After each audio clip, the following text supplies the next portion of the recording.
আসসালামু আলাইকুম। আশা করি সবাই ভালো আছেন, যে যেখানে আছেন।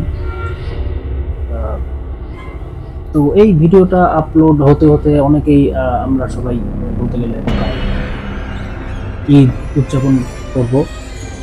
তো ভিডিওটা আপলোড করতে অনেক লেট হয়ে গেছে আনফরচুনেটলি। আশা করি সবাই ভালো আছেন। এবং আজকে যে টপিকটা নিয়ে কথা বলতে চাচ্ছি, আসলে এই টপিকটা নিয়ে অনেকে তেমন একটা কথা বলেন না। তবে হ্যাঁ, গত কয়েকদিনে আমাদের ইউটিউব কমিউনিটিতে দেশের বাইরে, ইন্ডিয়া এবং বাংলাদেশে অনেক কোয়ালিটি কন্টেন্ট ক্রিয়েটরের দেখা মিলছে, যেটা অনেক ভালো জিনিস।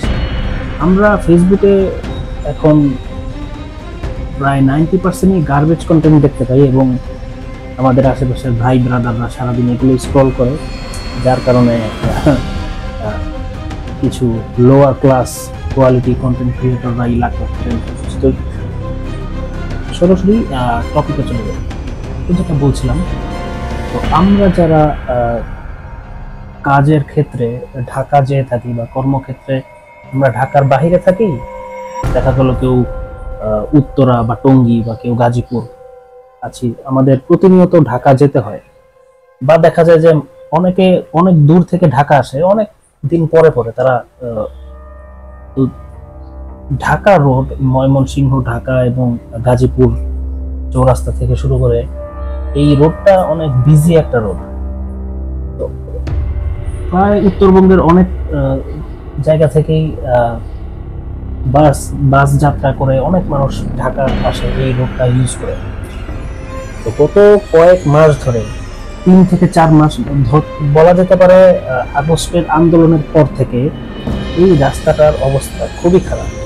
খুবই খারাপ কেন আমি এই জন্য বলছি যে, একে তো নির্মাণ কাজের ফলে রাস্তার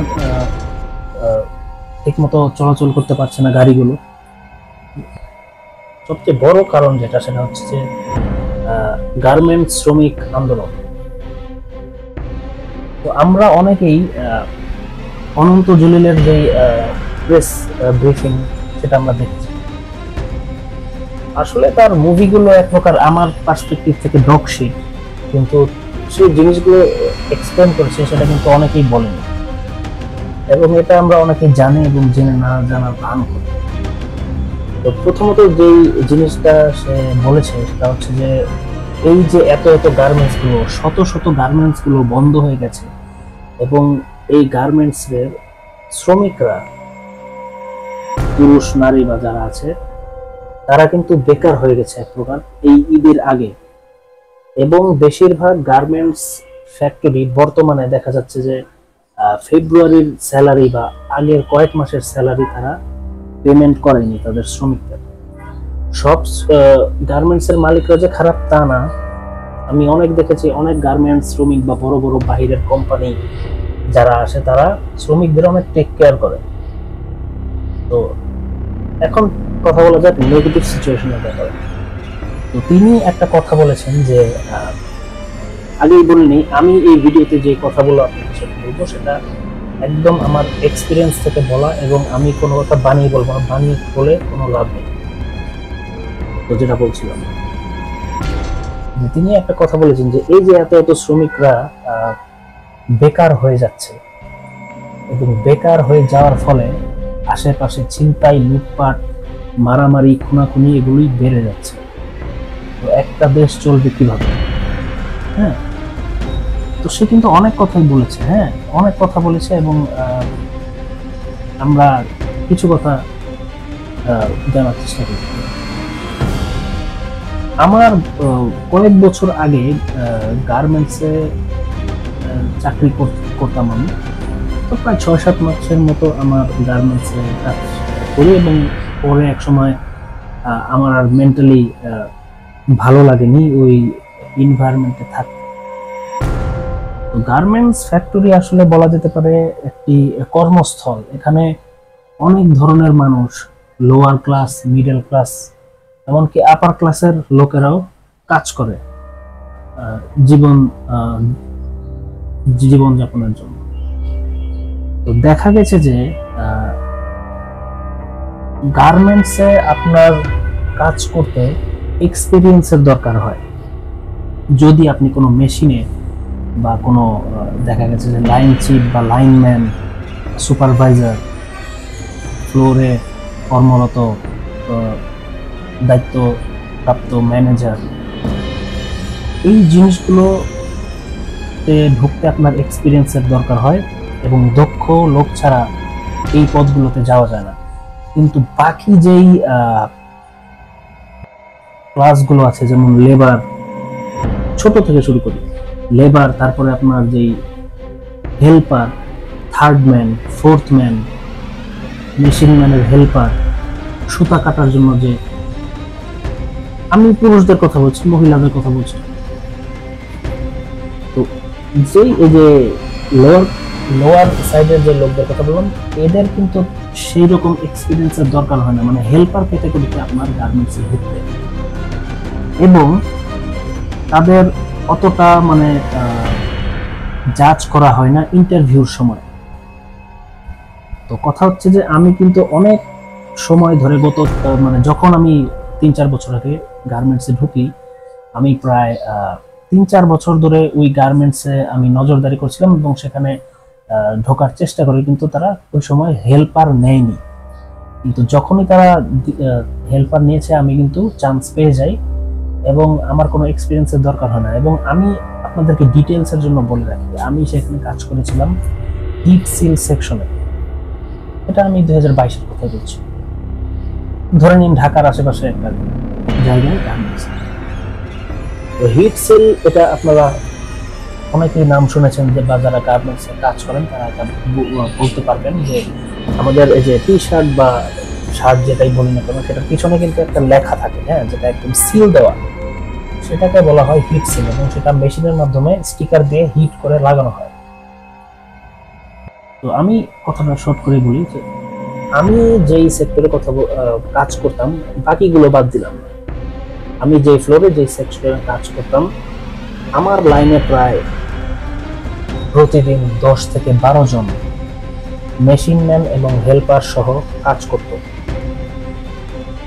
এবং আলহামদুলিল্লাহ সুপারভাইজার অনেক ফ্রেন্ডলি মানুষ ছিলেন, তিনি একজন মুরব্বী মানুষ ছিলেন, তিনি অনেক ফ্রেন্ডলি ছিলেন, তিনি আমাদের সাথে অনেক ভালোভাবে ব্যবহার করতেন, তিনি আমাদের অনেক টেক কেয়ার করতেন। সেই জন্য কিন্তু আমরা সেখানে, আমার কথা হচ্ছে, আমি কাজ করতে পারবো, কিন্তু কারণ হচ্ছে আমি এমন একটা নেগেটিভ এনভায়রনমেন্টে কাজ করতে মানে অপছন্দ করি, মানে করতে পারি না,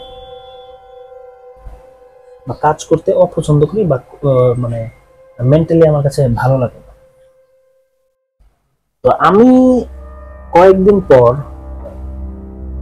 গার্মেন্টসের যে ব্যাপারটা, আপনি অন্য ফ্লোর হোক বা অন্য লাইনের হোক, আপনার নিজের লাইনের মানুষদের সাথে ফ্রেন্ডলি থাকতে হবে, না হলে কিন্তু আপনি কাজ করে তেমন একটা মজা পাবেন না।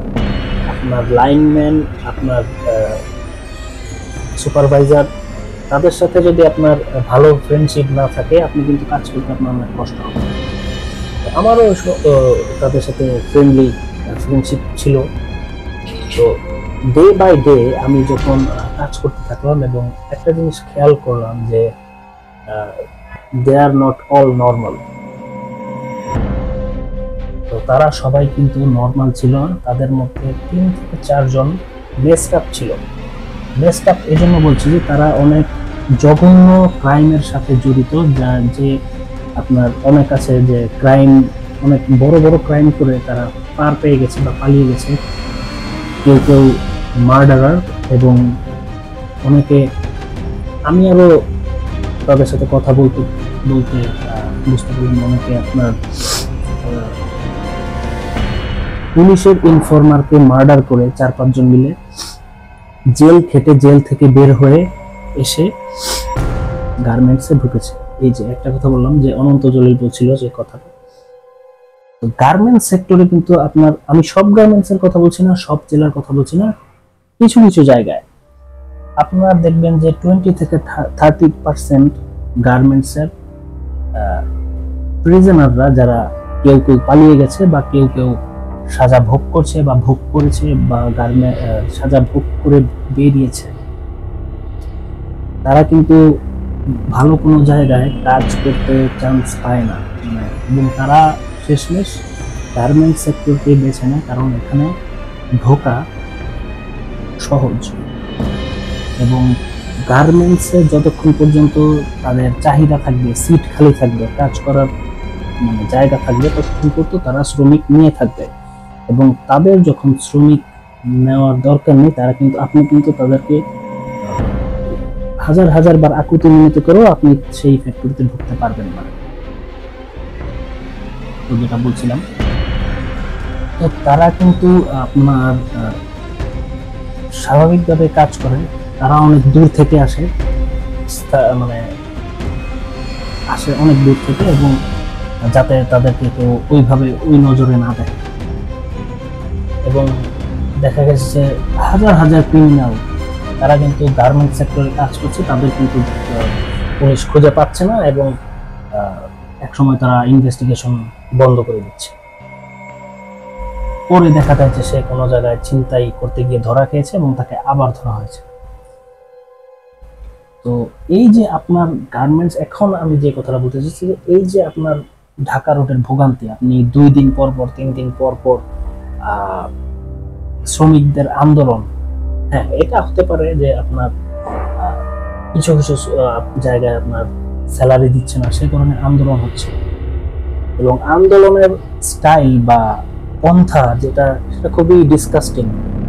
আপনি দেখেন হাজার হাজার লক্ষ লক্ষ মানুষ যেই মানে কার্য দিবসগুলোতে তারা ঢাকা থেকে গাজীপুর আসছে, গাজীপুর থেকে ঢাকা যাচ্ছে, বা ঢাকার বাহিরে যে কোনো জায়গায় যাচ্ছে, এই সময় যদি আপনার ট্রাফিক বন্ধ করে দেওয়া হয় দুই সাইডে, আপনার পুরো আবদুল্লাহপুর, টঙ্গী থেকে শুরু করে উত্তরা এবং গাজীপুর বোট বাজার পর্যন্ত পুরো রাস্তার জ্যাম।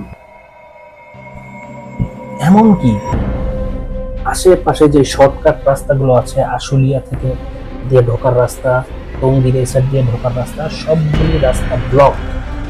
তো এটার মতো ভোগান্তি, যারা এই ভোগান্তির মধ্যে পড়েন নাই, তারা আমার কথা বুঝতে পারবেন না। বা তারা যারা নিত্য মানে দৈনন্দিন জীবনে সবসময় চলাফেরা করেন, ইদানিং স্পেশালি মার্চ মাসে, তারা ব্যাপারটা বুঝতে পারবে। এবং যাদের স্যালারি পায়নি, তাদের আন্দোলন, তাদের কথা বাদ দিলাম, কিন্তু বাকি যারা আছে কিছু এক্সেসিভ, বলতে গেলে যে বাড়াবাড়ি যে আন্দোলন সেটা হয়েছে, সেটা আপনার কারণ হচ্ছে যে যেই কারণটা বললাম, এদের 20, সবাই না, আমি দেখেছি অনেক নিরীহ মানুষ, তারা তাদের বাঁচার তাগিদে গার্মেন্টস সেক্টরে কাজ করে, এবং গার্মেন্টস সেক্টরের কোনো দোষ নেই।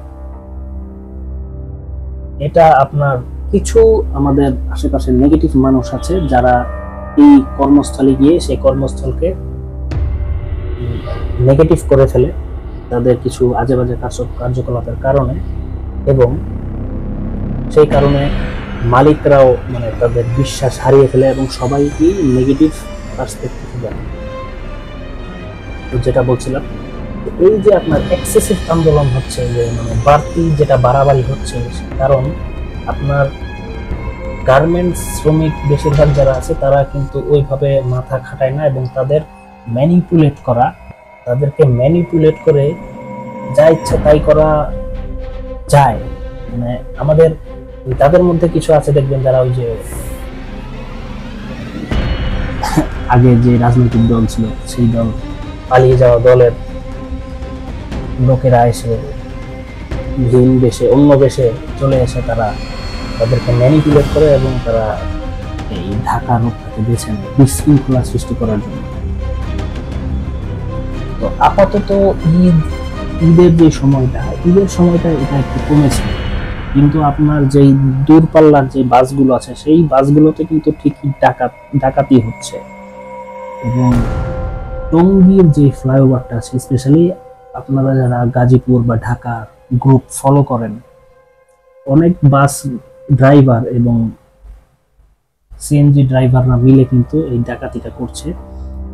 এবং একটা চক্র ফ্লাইওভারের উপরে থাকে, যারা মানে অস্ত্র নিয়ে থাকে, অনেক কিছু নিয়ে অনেক মানুষকে ভোগান্তির মধ্যে পড়তে হচ্ছে। এখন এই ব্যাপারে পুলিশ প্রশাসন তেমন একটা কিছু করছে না, গত 2-3 মাসে যে অবস্থা হচ্ছে। এবং গাজীপুরে এবং গাজীপুরের আশেপাশে অনেক জায়গায় থানা থানার এলাকায়, যে এখানে থানা থাকবে, কারাগার থাকবে, এই সকল রোডে, এই সকল জায়গায় ছিনতাই হচ্ছে, পুলিশ প্রশাসন কিছুই করছে না। তো এটা খুবই দুঃখজনক, এবং এভাবেই যদি চলতে থাকে অনেক মানুষের অনেক ক্ষতি হয়ে যাবে। সাধারণ মানুষ রাতে অনেক সময় যাতায়াত করতে হয় এবং তারা অনেক ভুক্তভোগীর শিকার। এটা শুধু বাসের রাস্তায় হচ্ছে তা না, এটা ট্রেনেও হচ্ছে। এবং ট্রেনে এক প্রকার বলতে গেলে যে রাতে যাত্রা এক প্রকার আনসেফ। তো অনেক কথা বললাম, এটা আসলে এই টপিকটা নিয়ে আপনার সাথে এতটা কথা বলতে চাচ্ছিলাম না, বাট দেখলাম যে না, তেমন কেউ এটা নিয়ে ডিসকাস করছে না। তো আপনার মতামত কি এই ব্যাপারে, এটা আমাকে কমেন্ট সেকশনে জানাবেন, এবং আপনাদের সাথে আবার কথা হবে একসময়। আসসালামু আলাইকুম।